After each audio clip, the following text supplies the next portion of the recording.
concern is that just like we are an evolution of those lower primates, it's going to be an evolution of us. Yeah, I think that's. I don't think. There may not be any avoiding it. It might not be. Again, we're the virus. Yeah. You know, and this is just one of my thoughts. This is me saying unequivocally that. But we're cool. the virus. Just, the thing is people. This is the other side of it. People are cool. Yeah, They're cool. I often pray that they'll go ahead and attack this motherfucker. So white people and black people will cut the bullshit and finally have to unite like one great movie of Red October. Dude, I think we're going to get asses kicked. At least for one time in humanity, all the empires would have to unite. Like, that's what I'm saying. Like, do you remember that speech? No. You never heard it? Reagan actually said that.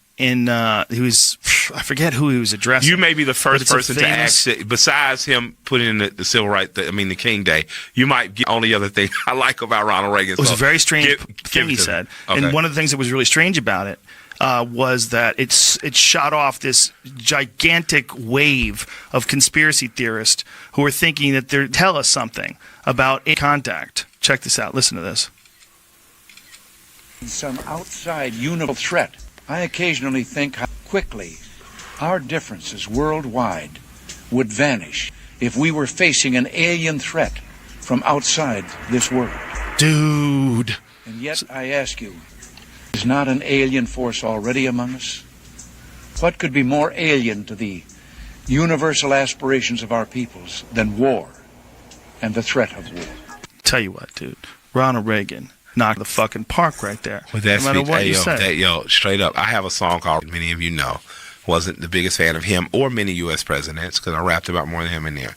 But that definitely is going to make it on a Killer Mike song. Really? I have to. You got it. Just Killer Mike and LP. We definitely, if anybody think aliens are going to come kill us all one day, so I'm going to maybe suggest to L. Hopefully he'll use it, but if not, fuck it, I'm going to do it.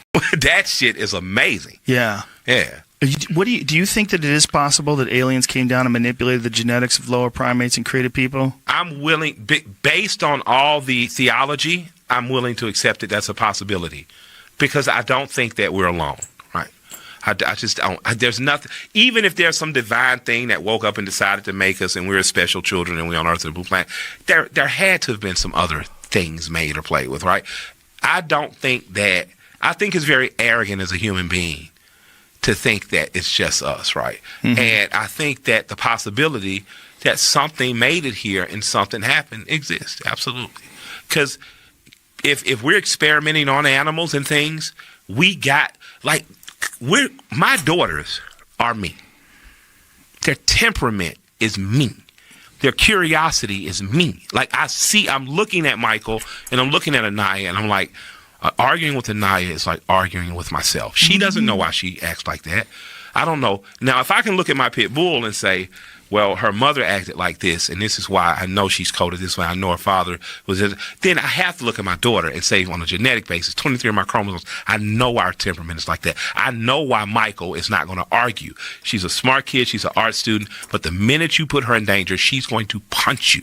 You know what I mean? That's what it's going to be. And it's not going to be anything else, because she is going to protect her. So it's like, I have to think that my curiosity, if nothing else, my drive to do this.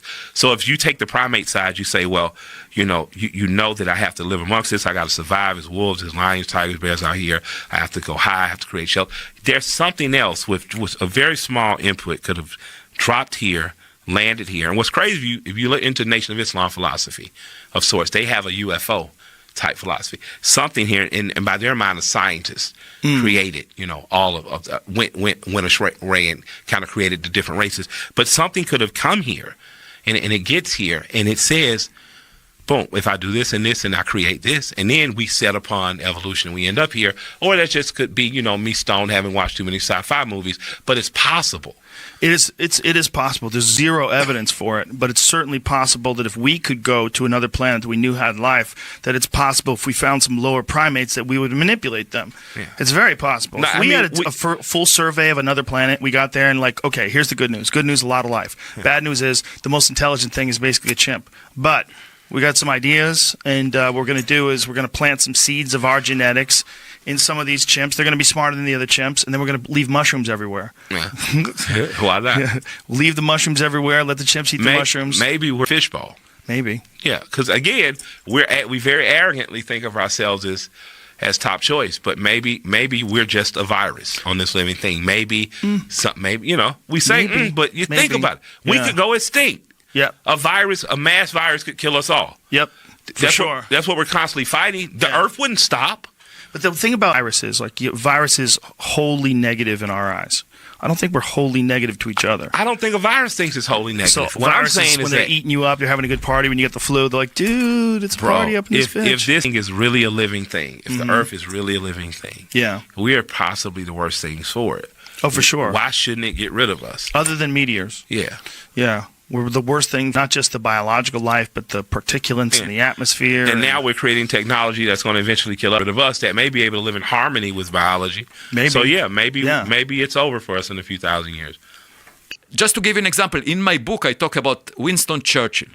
Winston Churchill in 1939 wrote an essay about the fact that there could be life on other planets, around other stars, and we should search for it. Now, he didn't have a chance to publish it because he became prime minister and then had to fight the Second World War against the Nazi regime.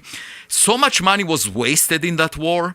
If that money was allocated to the search for extraterrestrial life, the way that Churchill envisioned it before the war, we might have known the answer by now. And what I'm saying is this is just an example for how non-intelligent we are. We are not working together towards a better future. We're fighting each other. And that's the answer to your question, that we might not live very long.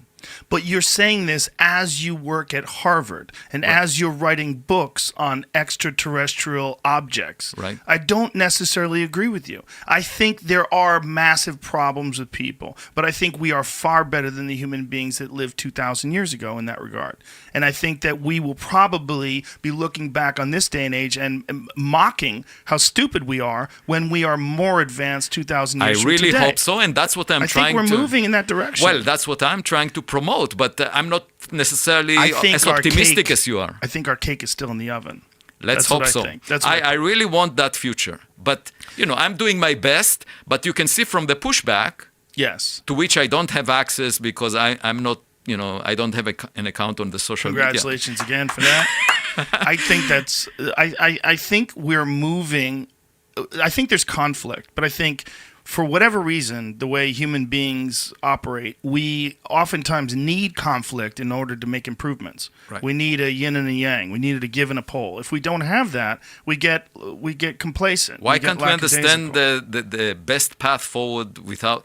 it's just like using a GPS system and it says recalculating. Yes. Every time we have a crisis, recalculating. So we recalculate our next move based on all the mistakes we've made. Why can't we be smart in the first place? I think we have biological limitations that are based on our ancestry. And our ancestry is filled with tribalism and chaos, and we're primates. I mean, that's part of the problem. And I think that our issue with racism is the same issue that we have when we have religious discrimination or cultural discrimination. It's tribalism. I agree. And we are, it's wired into our DNA. Now, my problem is, why couldn't science, given that, there are billions of Earth-Sun systems within just the Milky Way galaxy, and then 1 trillion galaxies like the Milky Way in the observable volume of the universe. Why can't the mainstream of astronomy simply say, conservatively, just assuming the most conservative, not speculative assumption. Conservatively, we are at the middle of the road, kind of life. It's very likely that we're not unique and special. And let's just look for evidence, search for it. Why should there be a taboo on discussing this subject? That makes no sense. For example, astronomers are now contemplating new telescopes of the future that will cost billions of dollars to taxpayers, okay? That would search for oxygen in the atmospheres of other planets around other stars, because oxygen could be indicative of life, microbial life. I say it will never be conclusive, such a search, even if it costs billions of dollars, because the Earth, for 2 billion years, the first 2 billion years of the Earth's history, didn't have much oxygen in its atmosphere. There were microbes, but the oxygen level was quite low. And then it suddenly rose after 2 billion years, half of its life. So not finding oxygen doesn't mean there is no life. And then if you find oxygen, it can be produced by many natural processes like breaking water molecules or other things. So it will never be conclusive. How can you make a conclusive statement if you find industrial pollution in the same atmosphere? You just search for CFCs. These are the molecules produced by refrigerating systems, by industries. If you find evidence for that, there is no way that nature can make these very complex molecules naturally. So I say to the mainstream of astronomy, use the same instruments and motivate them by this question of can we detect industrial pollution? And I wrote a paper about it. And the thing is, the public is extremely interested in this question. And the public funds science. So how can the scientific community shy away from a question that it can address with existing technology, when the public is very interested in that? How can there be a taboo on this question? That's the thing that really puzzles me. Now, I wasn't working in this area until the last 5 years or so. I was working in studying black holes, studying the universe, and I came across a number of ideas that led me into this rabbit hole, into this subject. Now I'm about to publish this book at a popular level, but also a textbook 6 months later that describes all the science that we have related to the search for life outside Earth, far from Earth. And I'm just amazed that it's not part of the mainstream. It's really surprising to me, and I think it's inappropriate because you look at physics, theoretical physics, there are lots of speculative ideas in it. Like people talk about extra dimensions, the multiverse, supersymmetry, superstring theory. All of these have no evidence to their credit. There is no experimental test, not even thought about, like in the next decade, the next 2 decades. But these ideas are part of the mainstream. So you see physicists giving each other awards and doing intellectual gymnastics, just demonstrating that they are smart. And to me, that's an unhealthy situation in physics. You can do it in mathematics where it's completely detached from any application to reality. But in physics, we are supposed to describe reality. And yet you have these intellectual... So it's as if the physics community, some parts of it, decided that the most important task is to demonstrate that you're smart. And that is really strange to me because, we're supposed to understand nature, not show that we are smart. This is before Eddie was deep into conspiracies.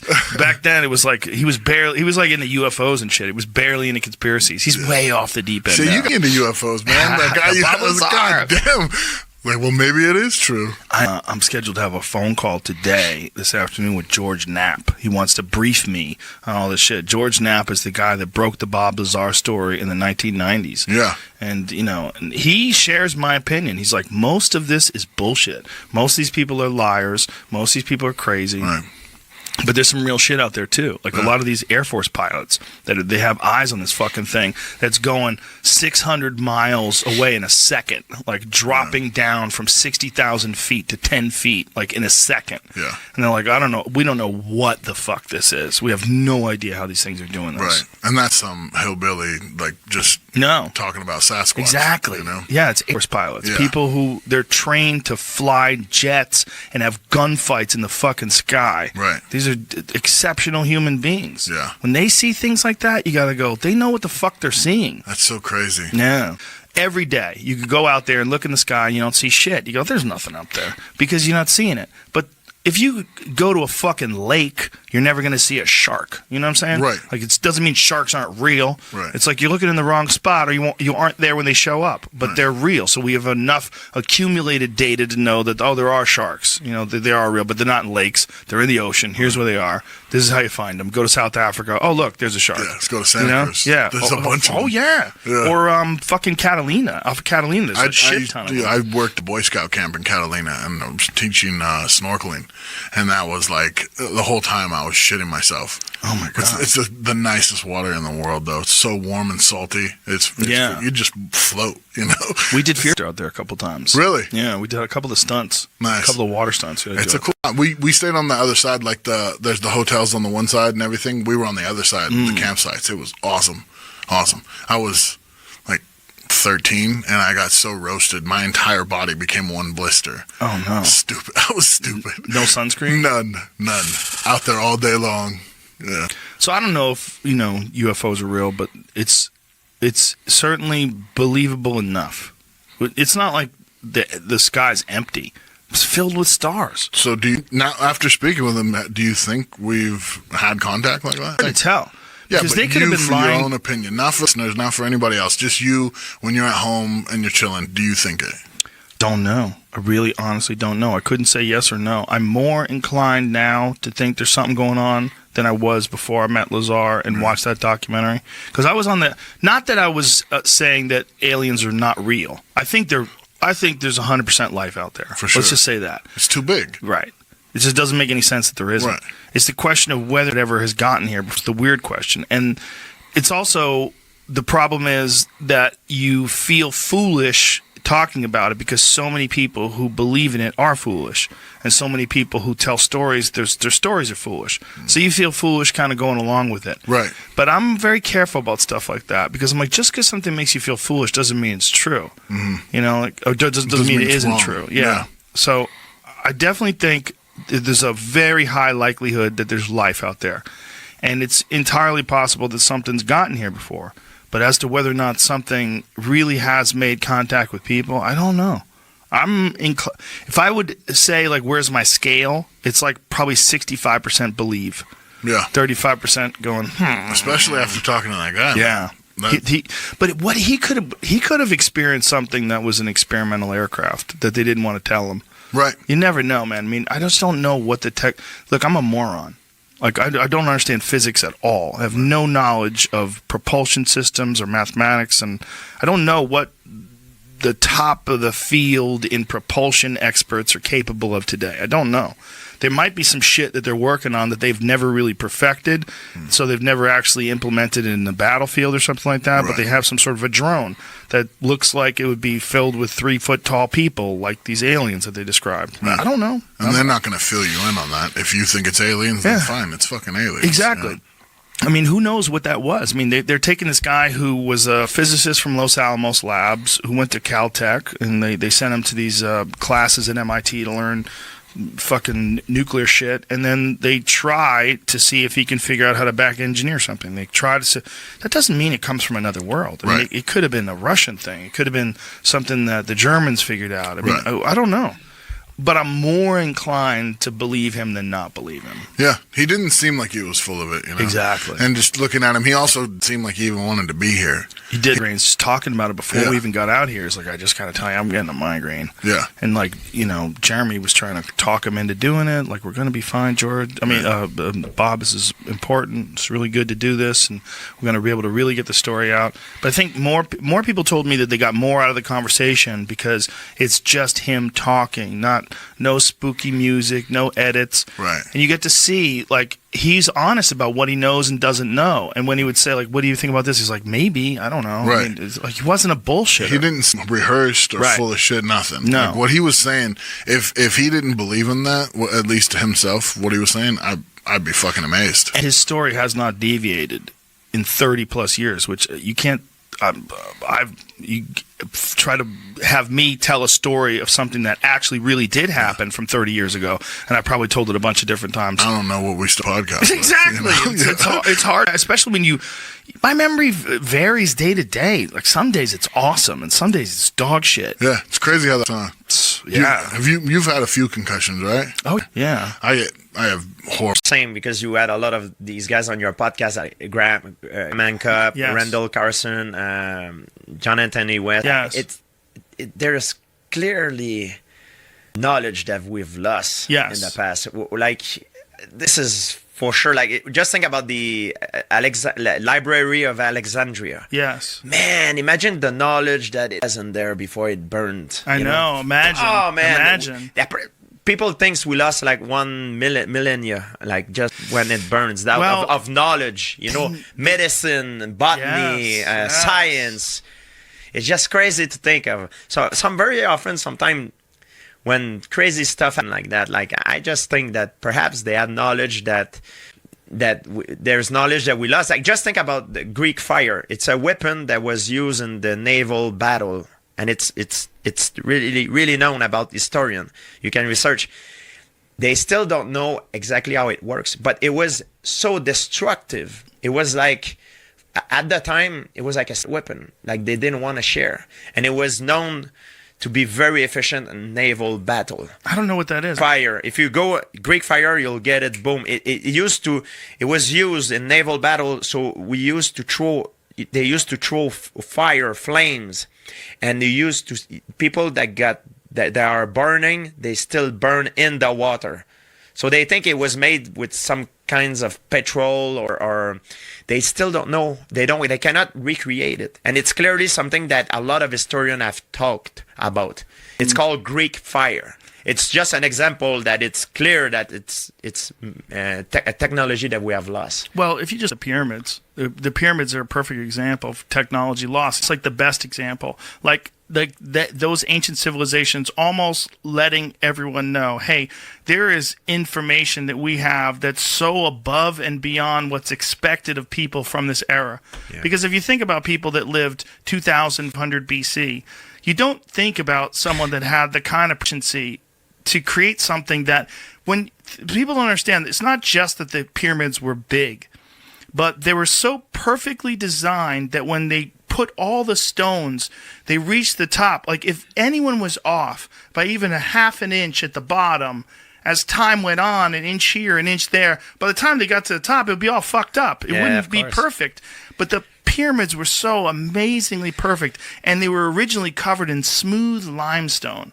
So smooth, polished limestone that would probably be insane to look at if you were staring at it from a distance. Like this immense structure of 2,300,000 stones, some of them cut from quarries hundreds of miles away, all perfectly aligned and put together by these people that lived thousands and thousands of years ago. The most scholars would say they use a ramp, but if you think about it, like there's other scholars that would counter that by saying the construction of that ramp need to be in an angle that it could be so difficult to do that it will challenge the construction of the pyramid itself. Well, again, it's like may use a ramp. I don't know what they used. We don't know. Yeah, but whatever they used, it's so amazingly precise. Yeah. That they were able to make this 2,300,000 stone structure. This still to this day. I haven't been, but I have friends that have gone. Like my friend Andrew Schultz just went. Danica Patrick, the race car driver, she told me she just went. People that I know that have been. My friend Eddie Bravo, when he went, he's like, you get there, you're like, what the fuck? Yeah. It's so big. Apparently, it's like an awakening. Yes, that our idea of what it is, when you see it in a photograph, it looks incredible. But I guess I need to go, because I guess when you see it in person, it's just like a complete reset. Like it recalibrates what people are capable of, because you have to think like, man, this is 4,500 years old. Think about Darren Kuyu, Gobekli Tepe. Yes, man, it's Gobekli Tepe's 10,000 years older. Yeah, right? Yeah, it's like 12,000 years old. You know, like at least. Like, how do you conceive that? And sometimes what happens is that it gets infected by other civilization that passed there after that construction. So they think they are the one that built it. I think is it Pumaku, the one that there's clearly two different technology. You see the stone are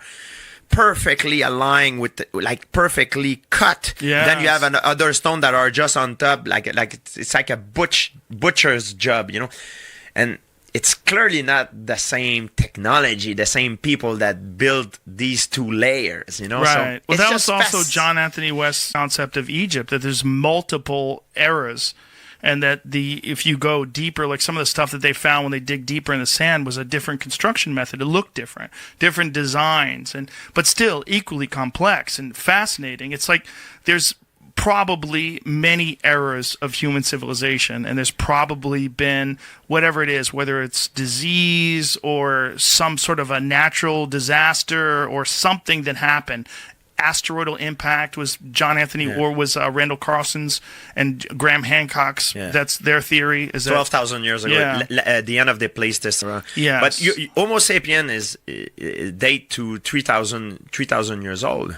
So imagine how many? 3,000. No, Homo sapiens. Homo sapiens 3,000. I think it's older than that. I think it's several hundred thousand. 300,000. Sorry. Oh, yes. 300,000. Yes. Sorry, my English. Yeah. Oh, right. Homo sapien is 300,000 in Morocco. I'm 100% sure. That's why I read about this kind of stuff. I think they think it's somewhere in that neighborhood. Yeah. Yeah. But so if you take that 300,000. Sorry. 300 time for an evolution. Right. Why would it be only in the last 10,000 years that we would, invent such immense structures? It's kind of strange. It makes sense to me. Well, it's also we're different from all the other animals. Like, we're the animal that wears shoes. We're the only animal that wears clothes. We're the only animal that manipulates its environment the way we do. I mean, other animals think, bees make beehives and shit like that, but they don't do anything even remotely interesting in comparison to what we're capable of doing and what we have done for thousands and thousands of years. And why? One of the things that Bob Lazar said that he was taught when he was at Area S4, at Area 51 S4, was that one of the things that they were telling him was that human beings are the product of accelerated evolution, and that these creatures occasionally come back to check upon our progress. And which is crazy. Wow. But that might be how it works throughout the universe, is that these beings that are very far advanced, they come back and they see these creatures that are pretty close, and they give them a little boost. They push them ahead a little bit, because otherwise it would take so long. And maybe we don't have the amount of time because of the fact that we're in this fucking shooting gallery of asteroids, that these things come down and whatever progress you make is wiped out by impacts or by supervolcanoes. It's crazy. It's not that crazy. If you look at the belief of human being through evolution, like in ancient Greek, they believe in they were believing in different gods, in different times, different civilization had different belief. Now some people believe Jesus walked on water, which is fine too. That's their belief, If you believe that human was, the result of alien beings, it's another belief, it's not. Everybody believe in different things. It's not that crazy if you think about what we're doing. They just the helicopter on Mars, like yesterday. Yeah, it was recently. Yeah. So we're doing weird shit by sending things to other planets, and they roam around and take photographs and send it back to us, and we watch these high-resolution images from the surface of Mars. This is just within the last, less than 100 years, we're capable of doing this. Who knows what's going to happen within a few thousand years? Yeah. So if human beings stay alive and the Earth stays in one piece for a few thousand years, and then we're sending things out to various planets, and maybe that's what these beings are. Maybe these beings are these artificial intelligent robots that other intelligent entities have constructed and send out through the galaxy. I'm going to tell you something in the future, because now we know there is real. But I mean, again, how do these systems really work? So this is my kind of conspiracy detection kit. The grander the conspiracy theory, the less likely it is to be true. Like say Volkswagen cheating the emission standards in Europe. That's a very specific conspiracy theory. Turned out to be true. They really did do that, and for obvious reasons, profit motive, right? But so if you scale up from that, they're trying to control the entire European economy or something like. Well, no, that's too big. That's just trying to make money. They're just trying to make money, right? So, the more people that have to be involved, the more elements that have to come. People are incompetent. People can't keep their mouth shut. For the most part. For the most part, yes. Now, to be fair to the other side, if you read about the development of the U-2 spy plane and the AR-71 Blackbird, this was done in Burbank, where you used to live. And that's right in the heart of L.A. How did they do this for all those years and nobody knew about it, right? Well, they were acting on the interests of the government. They were trying to be patriots. They kept their mouth shut because they were trying to win a war against the evil others. Right. So, again, like with the recent UAP sightings, what I want, my initial response is the SR-71 Blackbird was, before it was declassified, there were commercial pilots going, oh my God, there's something going 3,000 miles an hour, 50,000 feet above me at 30,000 feet. This is impossible. We don't have anything like that. Well, actually, we did have something like that. Yeah, so I suspect that that's what you think some of these UAPs I think in a decade or two, we're going to find out, we had these incredible drones that could fly at these speeds. I tend to lean towards that as well sometimes. I go back and forth with it. I had Ryan Graves on recently. I saw that. It was a fascinating conversation because the way he was describing things with no visible means of propulsion, no technology that we currently know is available could act in the way those things were acting. I wonder if that is what it is, if they have some sort of very advanced drones. And the fact that they seem to be transmedium, they seem to be able to enter into the ocean and then leave the ocean, I wonder if that's something that we have, because these things, they're... one of the ones that he described is like a translucent circle with a black sphere inside of it. Right. And that when they updated their radar systems in 2014, they started seeing them all over the place on their systems. And that these people spotted them visually, and that they were behaving in a way like at 130 mile an hour winds were completely stationary. I wonder if those are super advanced drones. Another problem with these videos is that they're very grainy, blurry. You can't quite make out what's going on. Like the one that it looks like it goes in the ocean, comes back out. It's not clear that it goes in the ocean because the horizon in the ocean is so blurry, right? So I'm a member of this Galileo project at Harvard, run by Avi Loeb, the head of the astronomy department. I had Avi on. Yep, I know. Yeah. And he's raising money to put cameras, high resolution cameras, all over the world, particularly in the places where people like Graves say when Graves told you, we saw these things every day, it's like every day. Yeah. There surely must be high-resolution photos of these things. But those jets are not designed to take high-resolution video. They're designed to fight against enemy jets. Right. That's what they're designed for. They're designed to recognize these enemy combatants and engage with them in the most effective way possible. That's not with high-resolution digital video. Right.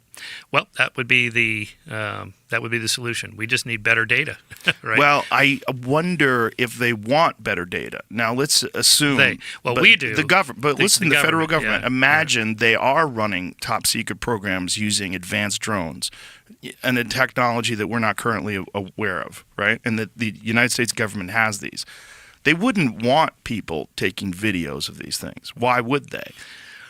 Right, but everyone has one of these in their pocket. But you can't get digital video of something that's 7 miles away moving at the speed of sound. Well, you're not going to get digital video of that. That's what we want to do with the Galileo project. And according to up there. Christopher Mellon, a guy who did work for the Defense Department, he said there are top secret videos and photographs that he's seen or that he's aware of that are pretty spectacular that they don't understand. Right, I've heard him say that. It's like, okay, then let's see them. Well, but why would they release that? This is the question: is like if they, just like the Blackbird, just like the stealth bomber, many of the other projects that they have that were top secret before they became public, why would they release all that information? Probably wouldn't. Right. Yeah. Right. I wonder what that stuff is. And the fact that it happens so often in that very specific area, who knows? Another thing I was thinking about with the UAPs is in the history of technology, no nation gets very far ahead of any other nation. Right. They either back engineer it or copy it or steal the secrets and so on. It's not likely we would have anything that the Russians and Chinese wouldn't be pretty close to having also. Just think of just the development of jets. Or the development of the nuclear bomb. The nuclear bomb. I mean, the Russians had, so 1945 was Hiroshima, and 1949 the Russians, they stole our secrets, right? So this idea that, these are super advanced drones that we have and the Russians and Chinese don't have, it's not likely they would not know the technology that we know, the physics, the aerodynamics, and the engineering and all that, because they read the same journals. They do the same research we do. So what do you think it is? Well, I think it's probably multiple things. I think some of them might be drones that just really high-tech drones. Some of them are just blurry videos that are... I think the one of the sphere inside the cube, or cube inside the sphere is probably a balloon. A balloon? Yes. A balloon that stands stationary at 130-mile-an-hour winds? Appears to stand stationary. Appears with the most sophisticated tracking devices that these military jets have. I know. These are anomalies. Yeah. So we just need better but data. Why would you think it's a balloon? Well, what else would it be? Okay, it might be, it might be a drone. It's certainly probably not an alien spacecraft and so on. Certainly, probably not. Why do you say that? This is kind of gets into the argument of the SETI program. Yeah. There's so much empty space out there. The chances of them finding us are pretty slim. I Really? separate. But we two find questions. planets all the time. Yeah, but We are telescopes, not right. visiting. Telescopes and satellites Right. and all sorts of things that we send into space. But we find planets all the time that are in the Goldilocks zone, and we have very relatively unsophisticated in terms of like what we'd expect from something that's capable of intergalactic travel. Relatively simple technology in comparison to what we would think if you took what we have today and you increased our capabilities, 1,000 years from now. You could imagine that it would be quite easy for someone to at least send a drone from another planet to visit Earth and observe. This is the Fermi paradox. Yes. Yeah, that you know of. And where are they? Well, of course, most scientists like him don't think they're here. So I separate two questions. Most scientists. Michio Kaku thinks they're here. He's been a little fuzzy about that. He's not totally committed to that. He's totally committed. He was think here. so? He was here, and he talked about it on the podcast. He said for the longest time he was a skeptic. Oh, yeah, that's right. Okay, he has kind of come down on that side a little bit. But why would you be firm on that? When you think about the fact that there's hundreds of billions of galaxies in the known universe. Yes. Let's separate two questions. Are they out there? Have they come here? Are they out there? Almost certainly. Right. I would say 99.9% they're out there. I would agree with you. 100 billion stars in our galaxy, 100 billion to a trillion galaxies. Just do the numbers. Yeah. No matter how improbable it is, you get from bacteria to big brains and civilization, it's going to happen. Right. But have they come here? Okay, so how good is the evidence for that? Not very. It's pretty thin, right? How good? It's anecdotal. It's human eyewitnesses. It's blurry videos, grainy photos. If they were here, damn it, where's pick up the widget on the dashboard and bring it back here. But just looking at what we know that these fighter pilots have witnessed, the data that they've acquired, when they're looking at something like Commander David Fravor, who, when they were off the coast of the Nimitz, when they tracked that thing that went from above 60,000 feet above sea level to 50 feet above sea level in less than a second. What's that? I don't know. Yeah, what is that thing that they have visual? They have visual contact by multiple sources, and they tracked it, and they have video of this thing moving off at insane rates of speed. What's that? Yeah, I don't know. This is the problem with anomalies. No theory explains everything, right? But if there was any evidence that pointed to something that operated in a way that we can't comprehend any of the known technologies being able to reproduce, that's one of them. But no technologies come out of a vacuum like that. They always build on previous technologies. Right, but if you're talking about something from another planet, well, okay, or something from another right. civilization that we're not aware of that's on Earth, maybe that lives in the water, we don't know. We don't know. And when you're seeing these things, when you're talking about people that are the best fighter pilots that we have available, that are operating with the most sophisticated fighter jets, with tracking systems that are constantly being updated, and then when they update them, they start picking up these things, like Ryan Graves discussed on the podcast. Why would you think that those are not possibly something from somewhere else? It depends on how you want to pose the problem. So here's how I think about it. So I take Leslie Kean's a book on UFOs and pilots and generals go on the record and so on. In that book, she says 90 to 95% of all sightings have perfectly normal explanations. I would probably agree that's true. So the question is, what do we do with that other 5% of anomalies? Okay, no theory explains everything. There's always going to be anomalies in every scientific theory. What do you do with it? Nothing. You assign it to a graduate student to figure it out, or that's future research.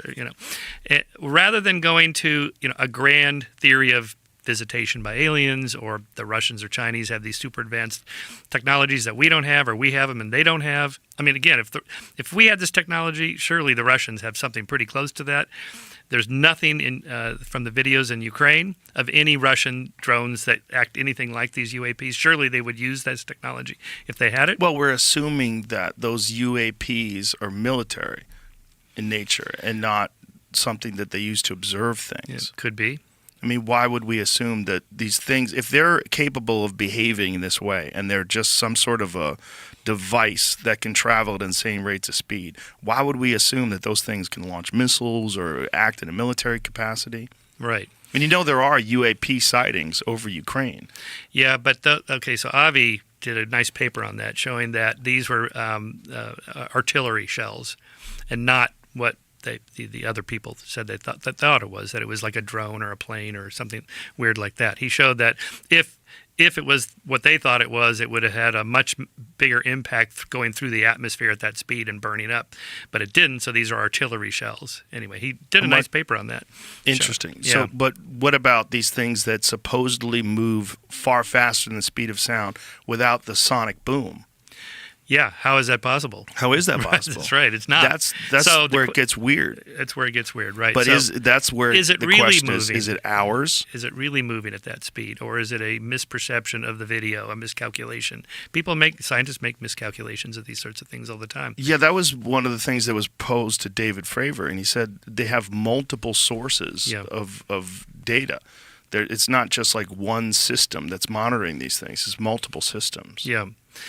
No, I follow these guys. I agree. They are incredibly credible, right? And they have good arguments. What do you do with the anomalies? I think you're an anti-conspiracy theorist. That's what I think. No, I'm a skeptic, Joe. I know you are. You literally are the editor. What's your position in Skeptic Magazine? I'm the editor-in-chief, publisher of Skeptic Magazine. Yeah, you're literally a skeptic. Yeah, that is my day job. Yeah. But it isn't that I don't believe things. I believe the theory of evolution. I think the Big Bang Theory happened when people like Neil deGrasse Tyson and my quantum physics friends tell me quantum physics is true. This is how we know it. To me, it's weird, spooky. I don't really understand it, but okay. We have tons of evidence. So vulnerable. And that's one of the weirder things. So first we should get into what you do, because you have a very interesting theory. Tell everybody what your background is, first of all. Yeah, all right. That does seem a place to start. My background is in anthropology, biological anthropology.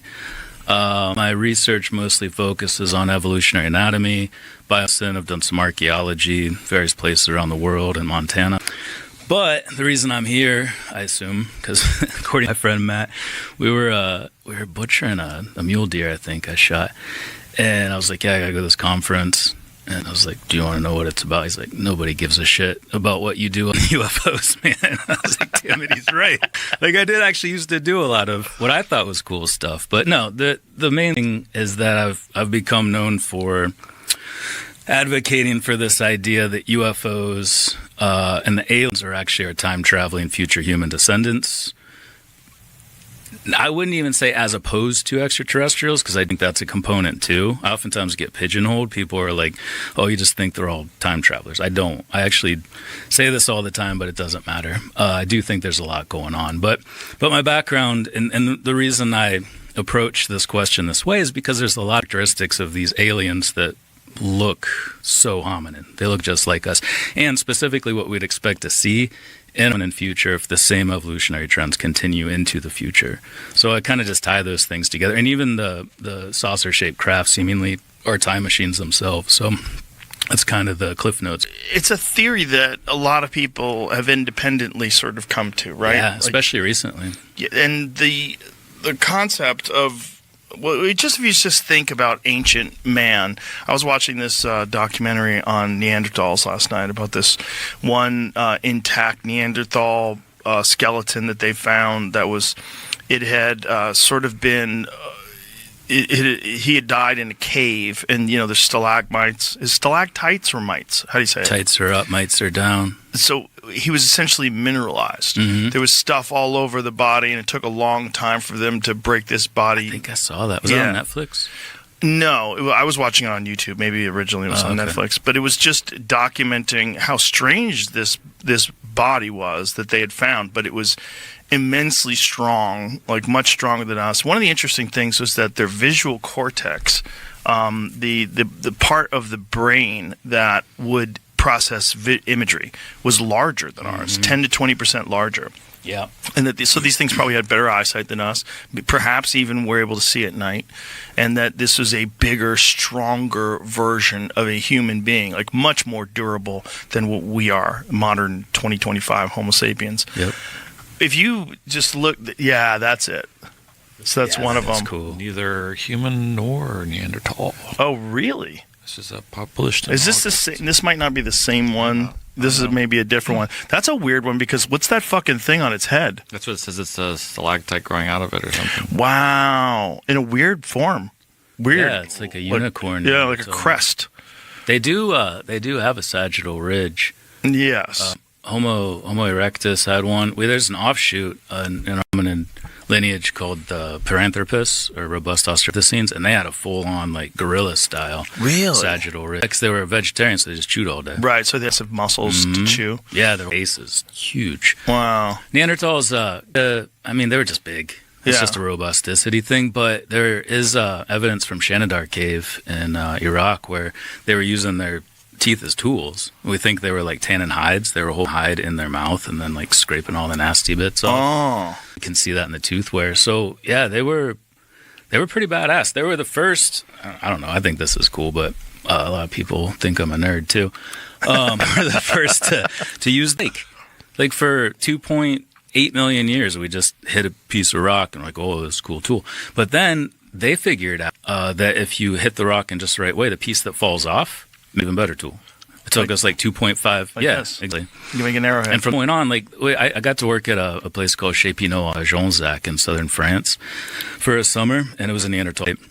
And we found these. Actually, it's pretty funny because when we first got these tools called MTA hand axes, Musteri, and it was Schul tradition hand axes, and there were only 8 found in all of Europe. And they said, if you guys find one of these, we'll buy you all the beer and all the cognac you can drink. So we're in the Cognac region of France. And we found one like the 4th or 5th day. We went on to find 7 more over the course of that week. We doubled the number of these things in existence in all of Europe. And they were not lying. They bought us so many damn beers.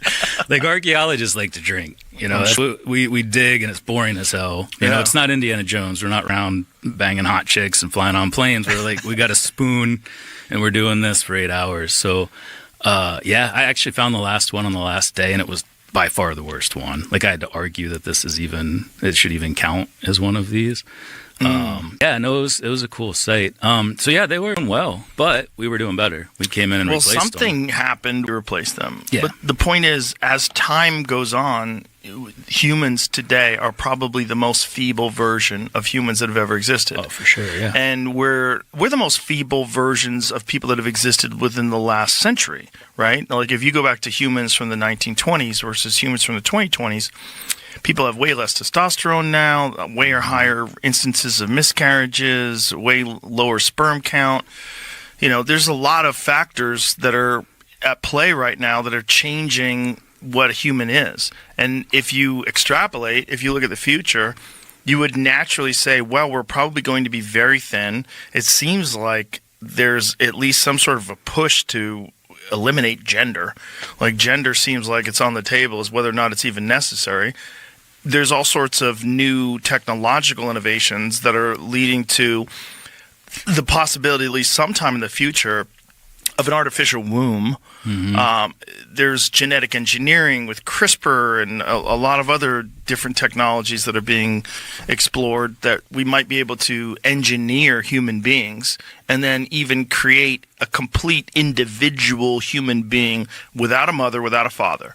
So if you thought about what that looks like in the future, like one of our problems on this planet is we all have different ideologies, different religions, come from different parts of the world. We look different. And human beings, as tribal primates, have a tendency to other. We other different tribes. Those are not us. We are us. Those are the enemy. We go out, but exactly the same, and we share one mind. You know, then a lot of our problems go away. Yeah. If we no longer have to compete for resources, we no longer have the desire to procreate and to acquire land and to be, to have a territory, we eliminate a lot of our issues. And that's what these things look like. When you look at the archetypal, these iconic sort of shapes that have been on cave walls all the way up to Close Encounters of the Third Kind, one thing they share is that they have no muscle, they have large heads, they have big eyes. And they're very paedomorphic, as we say. Yeah, you just tied together like a lot of really important points related to this theory. Aspects of why they're always interested in our gametes, why they come back and put that little machine on a man to collect semen, why they're constantly taking eggs from females and implanting fetuses, pulling them back out later. Like really focused on reproduction, gamete extraction, and one of the things that might be doing that in the future, if these are future humans, let's just assume for a second, hypothetically, is that they might be having problems directly resulting from these trends toward self-domestication, these trends toward feminization, these trends toward reduced sperm counts, which is 60% across most populations of the world, in the industrialized, 50% across the entire world. Problem with reproduction, in vitro fertilization, exogenesis chain might help solve some of those problems, growing the fetus out of the body. So yeah, and like you said, what do they look like? They look like kind of a hybrid between males and females to some extent, but there's still an essence of gender. Like if you talk to Whitley Strieber, he's with this being, he says in Communion that I had a sense that she was a woman. I don't know why, but I kind of sensed that. So it's almost like the essence of the individual, the soul of the individual still retains that sort of gender identity, even though our bodies are becoming more childlike, more gender indiscriminate. I don't know. But yeah, you had one of those ways in which we might sort of grow together as a species. Now, when you say they are extracting sperm, like how many of these stories do you take seriously? There's a lot of these stories. It's a great question, yeah. There's unfortunately for any sort of spectacular public thing that's in the zeitgeist, like alien abduction, whether it's Whitley Strieber from Communion or the John Mack books, the guy from Harvard that wrote, what was it, Abduction? Past the Cosmos and Abduction, yeah. Good books. Great books. But these are all books about encounters, close encounters of the third kind with some sort of a being from another place. Whatever it is, it's just not a human being, and it seems to be technologically at least superior to us. Mm-hmm. And it seems to be one thing they all seem to share is they seem to be able to communicate telekinetically or telepathically. Yeah, and I mean, they aren't human, but they're very human too. So, for instance, like that's one of the main reasons I started exploring this. I was actually kind of put to this when I was 8 or 9 years old, sort of activated and put on this path by a weird thing that happened to me when I was a kid. Well, so I talk about it in my first 2 books, Identifying Objects and the Extraterrestrial Model, where I learned about a close encounter that my dad had. He was a veterinarian in Northeast Ohio where I grew up, and he was out one night on a call with another guy. So there's 2 people. As far as J. Allen Hynek's reliability scale, has more reliability because there's multiple witnesses. It's also strange on his scale because they crested the hill. There's a bright light. This is an Amish country. There's no lights in Amish country. And all of a sudden, this bright light darts toward them, hovers just above their tree, darts back to where it was, and straight up into space at incredible speed. So this happened before I was born, but I overheard him telling the story to some friends one night. He got Whitley Strieber's book Communion, as most people did in the 1980s, and as they should. And I walked into the living room. The book is on the shelf facing out. And I remember, like it was yesterday, sort of stopped, and there was like this light, like a white light. Then I saw this image in my mind of like an early hominin, chimpanzee-like creature, a modern human, and then that archetypal gray alien from the cover with this information. What if they're related? What if they are us from the future? And obviously, I mean, that's why I became a biological anthropologist. People are always like... So you saw this? Yeah. It was like a flash, like a light. And, it's weird looking back on it because I know a lot more about experiences. I've talked to people that have had these types of experiences. What setting? It was our living. So it was like you come in the front door and just to the left there's this living room, built-in bookshelf, Whitley's right there. I just turned the corner, saw it, and then like just kind of it just came. Like I didn't know shit about evolutionary mind. Just this white, that image of the three faces, and then the question, could they be us from the future? And people are like, how'd you get into UFOs? Like you're a biological anthropologist. It's the opposite. I got into biological anthropology to research this question of they could be us from the future. Huh. So this you felt like at that moment it wasn't just like a weird thought or a dream. It felt like a message. Like what did it feel like? Yeah, it was a tasking. You know, I think Rupert Sheldrake said that people don't have ideas. Ideas have people. I thought was like hey, go do this thing. And that's why we're here now talking about it. So, you know, you got to be careful about like selection bias and confirmation bias. Like I didn't go into this. I didn't go into grad school. Didn't tell anybody in grad school I was there because they would have kicked me out. But I went into it with an open mind. But I was there to study these things because of that event when I was 8 years old. Wow. Yeah, it is a problem, the confirmation bias. It is a problem with wanting it to be real, and I struggle with that because I desperately want it to be real. And so every time I talk to someone, you know, I've talked to a bunch of people that are, you know, air quote whistleblowers, and some of them I think for sure have been sent in here to distribute disinformation. Yeah, no doubt. For sure. Great place to do it. Yeah. I'll listen to you. Yeah. I'll entertain almost anything. Which we need that. Yeah. You know, but yeah, I mean, obviously there's people that are going to take advantage of it. But I think it's important for me to say I'm not convinced. I don't know how much of this is horseshit, but it's not zero.